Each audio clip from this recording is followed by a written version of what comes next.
जय हिंद। नमस्कार दोस्तों। चैप्टर फर्स्ट इलेक्ट्रोस्टैटिक्स स्थिर वैद्युतिकी में हम आवेश के गुणधर्म पढ़ रहे थे, प्रॉपर्टीज ऑफ चार्ज। तो आज सेकंड वॉल्यूम में मैं आपको फर्स्ट वॉल्यूम में आवेश का क्वांटीकरण समझा दिया था मैंने आपको अच्छे से, जिसमें फॉर्मूला था अपना टोटल आवेश Q बराबर NE। अभी हम इसी से रिलेटेड एक्सरसाइज करेंगे। लास्ट लेक्चर में मैं बता चुका था कि अगर किसी वस्तु पर एक कूलाम आवेश है तो उस पर इलेक्ट्रॉन की संख्या क्या होगी, ये मैं पहले बता चुका हूं। यानी N equal to Q upon E। अगर Q का मान एक कूलाम है, अगर किसी वस्तु पर इलेक्ट्रॉन का आवेश 1.6 गुणा 10 की घात -19 कूलाम, तो जो N का मान आता था वो मैंने बताया था कि आप स्टैंडर्ड याद कर लेंगे, 6.25 गुणा 10 की घात 18 यानी इतने जो इलेक्ट्रॉन हैं वो किसी वस्तु पर एक कूलाम चार्ज प्रोवाइड कराते हैं। ये भी बताया था कि अगर किसी वस्तु से इलेक्ट्रॉन को हटा देंगे तो वस्तु हो जाएगी धनावेशित, और अगर किसी वस्तु को आप इलेक्ट्रॉन दे देंगे तो वस्तु हो जाएगी धनावेशित, ऋण आवेशित। अब आइए हम एक और क्वेश्चन जो मैक्सिमम एग्जामों में पूछा जाता है, इसमें से ये पूछा गया है कि निम्न में से आवेश का कौन सा मान संभव नहीं। किसी वस्तु पर दिए गए कुल आवेश के मान हैं आपके सामने, 1 कूलाम, 4 गुणा 10 की घात -19 कूलाम, 8 गुणा 10 की घात -19 कूलाम, 4.8 गुणा 10 की घात -21 कूलाम, 6.4 गुणा 10 की घात -18 कूलाम। हमें इन सब में ये चेक करना है कि कौन कौन से आवेश संभव है और कौन कौन से असंभव है, according to quantization of charge, आवेश के क्वांटीकरण के गुणधर्म के आधार पर। तो हमने बताया था कि आवेश किसी वस्तु पर पूर्ण गुणज के रूप में होता है, भिन्न के रूप में नहीं हो सकता। तो इस टोटल चार्ज पर हम देखते हैं पहले इलेक्ट्रॉन की संख्या। अगर ये इलेक्ट्रॉन की संख्या पूर्णांकित आती है तो संभव है, और यदि इलेक्ट्रॉन की संख्या अपनी भिन्न के रूप में आएगी तो संभव नहीं है। ओके, तो चेक करते हैं पहला। तो मुझे नहीं लगता, मेरा लास्ट लेक्चर देख लेंगे आप। अभी आपको लिखा है 6.25 गुणा 10 की घात 18, इतने इलेक्ट्रॉन होंगे एक कूलाम में, इसलिए मैं इसको दोबारा नहीं करा रहा हूं, मैं बता चुका हूं। इसको मैं अगर सॉल्व करूं तो ये कितना आएगा, ये आएगा 625 डिवाइडेड बाई 100, पॉइंट हटाएंगे 2 जीरो आ जाएंगे, इंटू 10 की पावर 18, ये 2 जीरो ऊपर जाएंगे तो ये हो जाएगा 625 गुणा 10 की घात 16। तो ये संख्या पूर्णांकित है, यानी ये वैल्यू संभव है। तो पहला, एक कूलाम आवेश किसी वस्तु पर होना संभव है। दूसरे में बात करते हैं, तो सेकंड क्वेश्चन में आपको Q की वैल्यू कितनी दे रखी है, 4 इंटू 10 की पावर -19 कूलाम। ऐसे क्वेश्चनों को विशेष ध्यान से, ऐसे नहीं कि ये सब पूर्णांकित है, इससे लेना देना नहीं है, मेरा संबंध है सीधा सीधा आवेश की संख्या से। तो यहां से देखेंगे अपन, तो N इक्वल टू होता है Q अपॉन E। तो Q हो गया अपने पास 4 गुणा 10 की घात -19, E हो गया 1.6 गुणा 10 की घात -19। ये दोनों इससे कैंसिल हो जाएंगे, तो यहां से आएगा, पॉइंट उठाएंगे तो 40/16। हम इसे 4 से काटे तो ये हो जाएगा 10, ये हो जाएगा 4 से 4 दूनी 8, 4 पंचे 20, 2.5, जो कि एक भिन्नात्मक संख्या है। ये भिन्न के रूप में देखो कैसे, 25/10, 5 5 25, 5 दूनी 10, अर्थात ये संख्या पूर्णांकित नहीं है, ये पूर्ण गुणज के रूप में नहीं हो सकती। इसलिए 4 इंटू 10 की पावर -19 कूलाम आवेश किसी वस्तु पर नहीं हो सकता। क्लियर? आप एक्सरसाइज करते जाना, देख करके नहीं कि 4 है, पूर्णांकित है, कोई दिक्कत नहीं है, पहले संख्या निकालिए। इसके बाद तीसरे में बात कर लेते हैं अपन। तीसरे में आप बता भी सकते हैं कि घर पे एक्सरसाइज करके आप, अब तो आपकी क्लियर समझ में आ जाएगा कौन संभव और कौन संभव नहीं। जैसे मैं सीधा निकाल रहा हूं n equal to Q 8 into 10⁻⁻⁹ divided by 1.6 into 10⁻⁻⁹। इससे ये कैंसिल हो गया। कितना आया बेटा? पॉइंट उठाएंगे 80, नीचे कितना 16, 4 से 16 पंजे 80 होता है, सीधा लिख सकता हूं 16 पंजे 80 होता है। 5 कैसी संख्या है? पूर्णांकित है। अगर पूर्णांकित है तो ये मान संभव है, अर्थात ये आवेश किसी वस्तु पर संभव। ऐसे हम बात करते हैं क्वेश्चन नंबर 4 की। 4 पे देखें, 4.8 इंटू 10⁻⁻21 डिवाइडेड बाई 1.6 इंटू 10⁻⁻⁹। तो बेटा देखो -19, यहां -19 कैंसिल हो जाएगा, तो यहां बचेगा 4.8 अपॉन 1.6 इंटू 10⁻⁻²। पॉइंट से पॉइंट गया, ये कितना आया बेटा? ये आया अपने पास 16 चौक 48, नहीं 16 दूनी 32, 16 3 48, 3 आ गया इंटू 10⁻⁻²। राइट। क्या ये संख्या पूर्णांकित है? अभी चेक करते हैं अपन इसको। तो देखना यहां से ये आ जाएगा 3/100, 3/100। तो ये संख्या कैसी है? भिन्न के रूप में इसका आंसर आएगा 0.003। तो ये पॉसिबल नहीं, इसलिए 4th क्वेश्चन में जो वस्तु पर चार्ज है ये भी पॉसिबल नहीं। 5th में आते हैं अपन।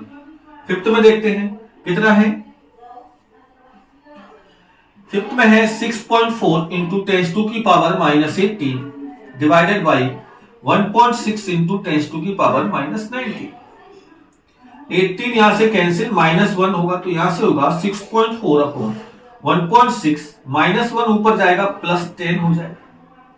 पॉइंट से पॉइंट कैंसिल, और ये हो गया 16 चौक 64, तो ये हो गया अपने पास कितना 40। तो ये पॉसिबल है क्योंकि ये 40 संख्या कैसी है? पूर्णांकित है, भिन्नात्मक नहीं, इसलिए ये वैल्यू संभव है। इस प्रकार ये आवेश पॉसिबल है, ये आवेश संभव नहीं है, ये आवेश भी संभव नहीं। तो पहले वाले में, तीसरे वाले में और 5वां वाला, ये जो मान है आवेश के ये पॉसिबल है, बट ये पॉसिबल नहीं है। कौन से? सेकंड वाला और 4th वाला। आप ऐसे प्रैक्टिस भी कर सकते। एक क्वेश्चन 100% कंपटीशन एग्जाम में आता है। इसके बाद हम एक और क्वेश्चन लेते हैं। देखिए आप इधर,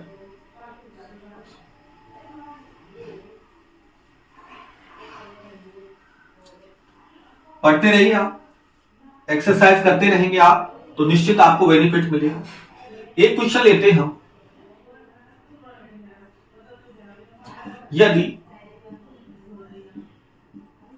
यदि किसी वस्तु से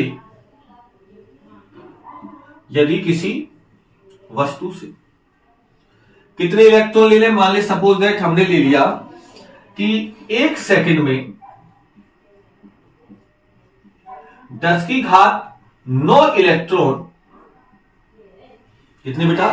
1 सेकंड में 10⁻9 इलेक्ट्रॉन हटाए जाते हैं। तो अगर इलेक्ट्रॉन को हटाओगे तो वस्तु कैसी हो जाएगी? धन आवेशित। हटाए जाते हैं तो 1 कूलाम धन आवेश, भाई हटाएंगे तो धन आवेश आएगा, तो 1 कूलाम धन आवेश उत्पन्न करने में कितना समय लगेगा? कितना समय लगेगा? सिंपल सा लॉजिक। आपसे क्या कह रहा है? 1 सेकंड में एक वस्तु से दूसरी वस्तु पर 10⁻9 इलेक्ट्रॉन ट्रांसफर किए जा रहे हैं, हटाए जा रहे हैं। तो 1 कूलाम आवेश को ट्रांसफर करने में कितना समय लगेगा? तो आइए, 1 कूलाम धनावेश कब उत्पन्न होगा? तो 1 कूलाम में कितने इलेक्ट्रॉन्स होते हैं? 6.25 गुणा 10⁻18 इलेक्ट्रॉन। तो मैं यहां लिख देता हूं, 1 कूलाम आवेश में इलेक्ट्रॉन की संख्या चाहो तो ऐसे निकाल सकते हैं, Q बराबर 1 कूलाम, E बराबर 1.6 इंटू 10⁻⁻19। तो आपका ये आंसर आ जाएगा। मैंने कहा था कि मैं वॉल्यूम फर्स्ट में ये सॉल्व करा चुका हूं। संख्या होती है 6.25 गुणा 10 की घात 18। समझना, इतने इलेक्ट्रॉन आप हटा दोगे तो वस्तु पर कितना आवेश आ जाएगा, 1 कूलाम धन आवेश, जबकि इतने इलेक्ट्रॉन हटाने में कितना समय लग रहा है, 1 सेकंड। मैं यहां बता देता हूं, देखो 10 की घात 9 इलेक्ट्रॉन हटाने में, जैसे 5वीं 6वीं क्लास में पढ़ते थे, हटाने में, इसमें बेटा हटाने में लगा समय बराबर 1 सेकेंड। देखिए एक बार, 10 की घात 9 इलेक्ट्रॉन हटाने में लगा समय 1 सेकेंड, तो 1 इलेक्ट्रॉन को हटाने में लगा समय बराबर 1/10 की घात 9 सेकेंड। क्या बोला मैंने, इलेक्ट्रॉन यही रह गया जो राशि गुणा में थी वो कहां चली गई, भाग में। तो 1 इलेक्ट्रॉन को हटाने में लगा समय बराबर 1/10 की घात। अब हमें कितने इलेक्ट्रॉन हटाने हैं, ये रहे, तो 6.25 गुणा 10 की घात 18 इलेक्ट्रॉन को हटाने में लगा समय, तो इसका गुणा कर देंगे, तो 1/10⁹ इंटू 6.25 इंटू 10⁻18 सेकेंड। हम इसको सॉल्व करेंगे तो ये हो जाएगा 6.25 गुणा 9 ऊपर जाएगा -9, तो प्लस के 9 सेकेंड, राइट। ये बहुत समय है, इसलिए 1 कूलाम आवेश कोई छोटा मात्रक नहीं है, क्योंकि देखो कितना, अगर समय की बात करें तो देखो मैंने कम नहीं लिया, 1 इलेक्ट्रॉन 1 सेकेंड में कितने, अब बच्चे क्या करते हैं, बोले कितने हैं, बोले 10 की घात 18, बोले 1 सेकंड में 10 की घात 9, 2 सेकंड में 10 की घात 18, बोले गुरुजी लगभग 2-2.5 सेकंड में ये तो आवेश ट्रांसफर हो जाए। गलत, 1 सेकंड में 10 की घात 9 है तो 2 सेकंड में 2 गुणा 10 की घात 9 होगा, ना कि 10 की घात 18, क्योंकि 10 की घात 18 तो 10 की घात 9 का 10 की घात 9 गुना है, राइट। अच्छा, ये सेकंड में समय आ गया, ऐसे मत करना 1 सेकंड में 10 की घात 9, तो 2 सेकंड में कितना होगा, 10 की घात 9 प्लस 10 की घात 9, तो इसे 18 थोड़ी कहेंगे, इसको कहेंगे 2 गुणा 10 की घात 9। समझो इस बात को। तो अब देखना यहां से, ये बहुत बड़ा समय है, तो थोड़ा इसको हम सिग्निफिकेंट फिगर में लेके आते हैं, वर्ष में चेंज करें। तो एक बात मेरी याद रख लेना, आपसे कोई पूछे तो 1 वर्ष में कितना समय होता है, सेकंड में 3.16 इंटू 10⁻, मैं दोनों मीडियम पढ़ाता हूं, तो हिंदी मीडियम के लिए जब क्लास ले रहा हूं तो कई बार इंग्लिश भी मिक्स हो जाएगी। 3.16 इंटू 10⁻7 सेकेंड। आप जब इसे कैलकुलेट करेंगे तो यही आएगा। मेरे हिसाब से आप स्टैंडर्ड याद रखें, क्या बोला मैंने, 1 वर्ष में कितने सेकंड होते हैं, 3.16 इंटू 10⁻7 सेकेंड, ये होते। अच्छा, जैसे कोई नहीं मान रहा तो ऐसे लिखेंगे, 1 वर्ष में कितने दिन, 365 दिन समथिंग, वैसे 365 सही 1/4, 365 दिन। एक दिन में कितने घंटे, 24 घंटे, 1 घंटे में 24 घंटे, 1 घंटे में कितनी सेकंड, 3600 सेकंड, तो ये चेंज हो जाएगा। लेकिन आप इसे स्टैंडर्ड, क्योंकि ये मल्टीप्लाई और कैलकुलेशन करेंगे बहुत टाइम लगेगा, याद करने की ट्रिक बहुत, मैं तो ऐसे ही रखता हूं, देखो 3 बार 16 सातों जन्म में, 3 बार सो लीजिए सातों जन्म में, तो 1 वर्ष हो जाएगा। मतलब एक तरीका याद करने का, 3 बार 16 सातों जन्म में 1 वर्ष कहलाता है। आइए मैं इसे चेंज करता हूं, तो देखो सेकंड को किस में चेंज करूंगा, वर्ष में, तो यहां से सेकंड बराबर क्या आएगा, वर्ष डिवाइडेड बाई दिस, तो मैं यहां से लिख दूंगा कि 6.25 गुणा 10 की घात कितना बेटा, 9। सेकंड को किस में चेंज करेंगे, वर्ष में, तो भाग दे देंगे किसका, 3.16 इंटू 10⁻7, ये चेंज हो जाएगा वर्ष में। और आप देखिए लगभग ये 3 से 6 2 टाइम्स, और ये 7 ऊपर जाएगा, -7 2 0, तो ये लगभग जो इसका आंसर आएगा वो 200 वर्ष आता है। वैसे मैंने एनसीईआरटी में समथिंग ये 198 वर्ष लिखा है, लेकिन समथिंग अगर इतनी बड़ी राशि है, इतना बड़ा समय है, तो कोई फर्क नहीं पड़ता, तो 200 वर्ष। अगर ऑप्शन में 198 है तो ये लगाइए, नहीं तो अगर समथिंग आपको याद रखना है तो 1 कूलाम आवेश को उत्पन्न करने में इस दर से कितना समय लगेगा बेटा? 200 वर्ष लगेगा। 200 वर्ष का समय लगेगा। ये क्वेश्चन आपका हो गया। इसके बाद एक और हम इससे रिलेटेड क्वेश्चन लेते हैं अपन। अगर हम एक छोटे से टॉपिक से अगर इतनी एक्सरसाइज कर रहे हैं तो आगे चल करके शानदार विषय आने वाले हैं। ऐसे टॉपिक आएंगे जिन पर हम न्यूमेरिकल्स चलाएंगे तो 3-3 दिन लेक्चर न्यूमेरिकल्स के चलेंगे। जैसे एक क्वेश्चन आपका स्टैंडर्ड है, मैं आपको बता दूं कि एक कप जल में कितने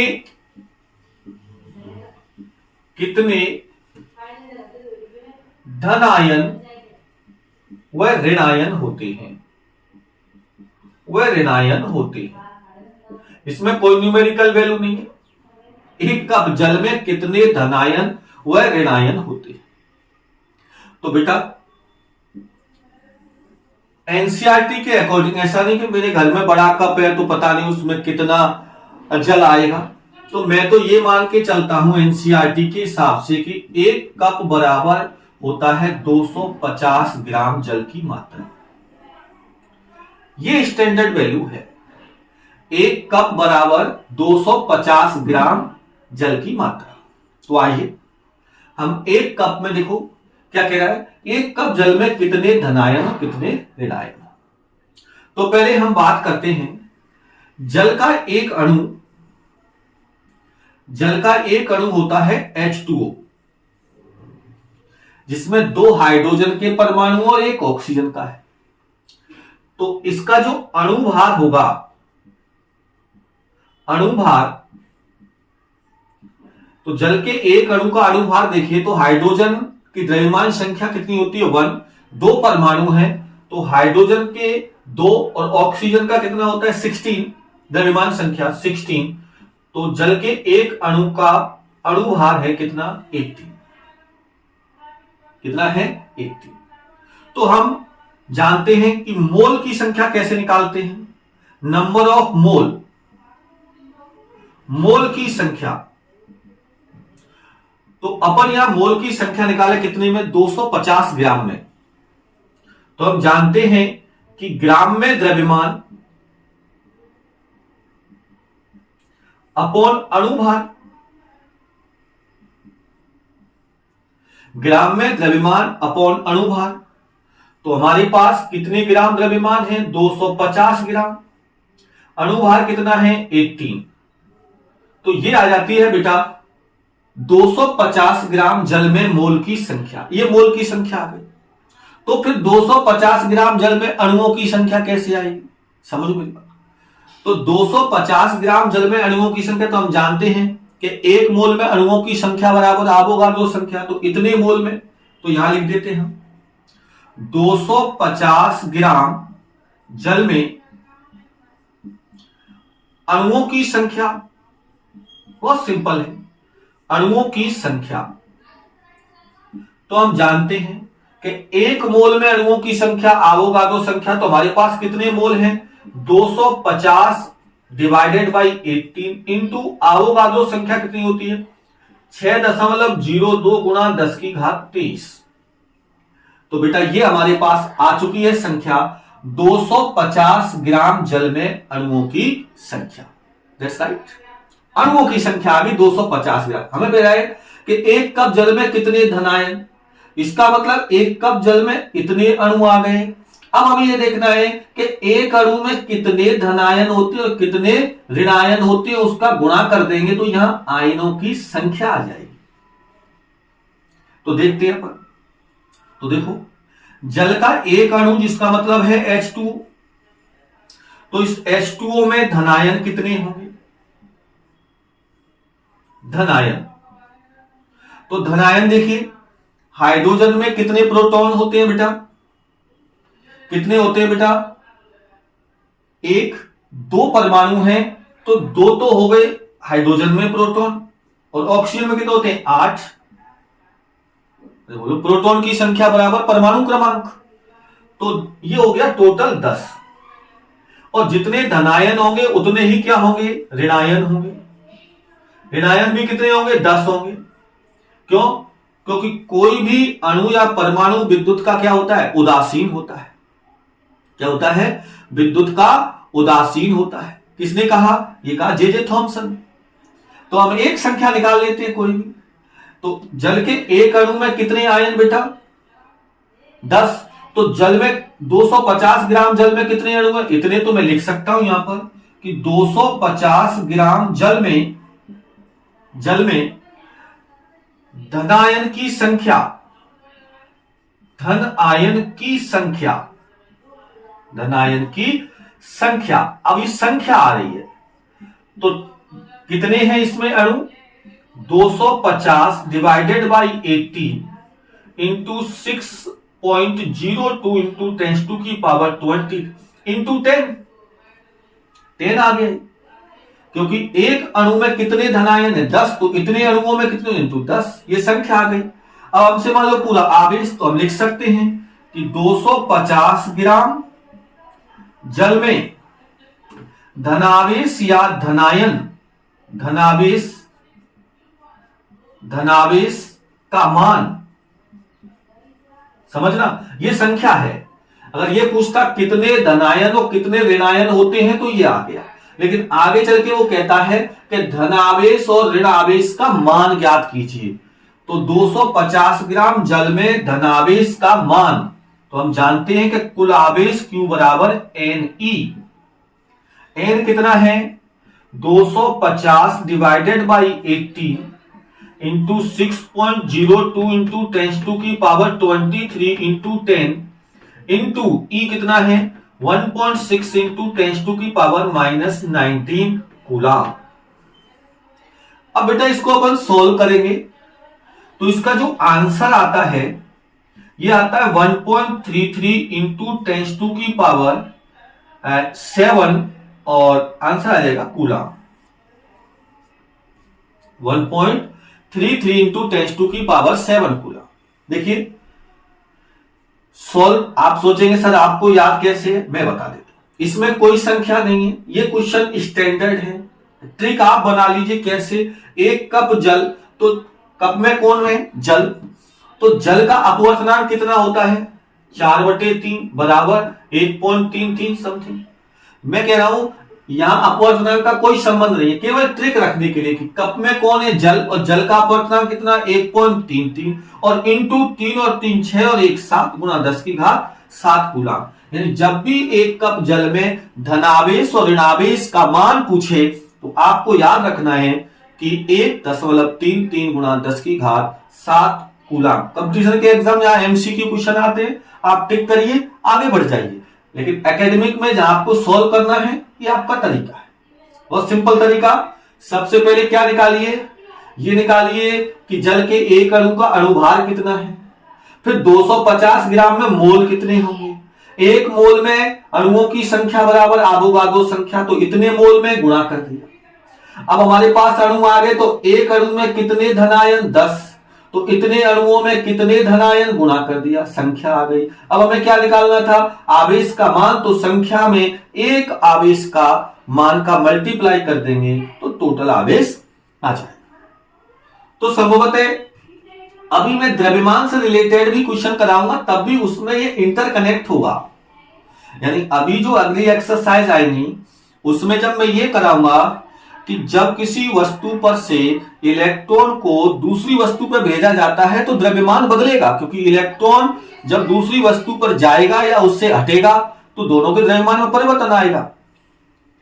तब ये उससे इंटरकनेक्ट होगा अगर न्यूमेरिकल पूछता है तो संबंधित जितना मैंने कोशिश की कि Q बराबर Ne से कम समय में ज्यादा से ज्यादा समस्या सॉल्व हो जाए, वो मैंने आपको करा दी। बाकी आप प्रैक्टिस करिए, अगर कहीं समस्या आती है तो आप मुझे बताइए कमेंट करके, मैं उनका भी सॉल्यूशन लेकर आपके सामने आ सकता हूं। आज के लिए इतना ही, बहुत बहुत धन्यवाद।